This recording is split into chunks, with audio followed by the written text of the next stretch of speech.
Ça fait 13 ans que j'habite à Londres et l'idée de la fille de Blackbird Lee m'est venue lors d'un voyage à Oxford. Parce que quand vous allez à Oxford, tous les guides, tout le monde vous conseille de visiter les universités. Et effectivement, une fois que vous êtes là-bas, il y a des universités partout. Je veux dire, le centre-ville n'est pas très grand et il y en a peut-être au moins une quinzaine juste dans le petit centre-ville.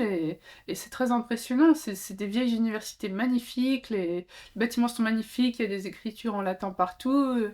Il y a des librairies partout, c'est fantastique. Et du coup, moi, la réflexion que je me suis faite, c'est que je me suis vraiment demandé qu'est-ce que pouvaient ressentir les gens qui habitaient dans cette ville dont toute l'identité est axée sur les universités, mais qui ne font pas partie de ce milieu universitaire.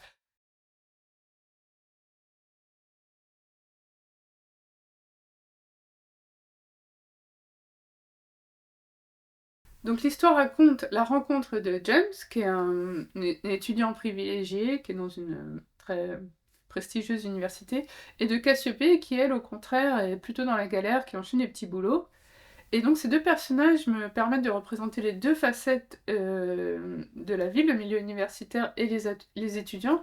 Et donc leur confrontation montre les injustices, les ambiguïtés, mais aussi les richesses qui découlent de ces deux milieux qui se côtoient. Et parce que bah, évidemment, tout n'est pas blanc ou noir.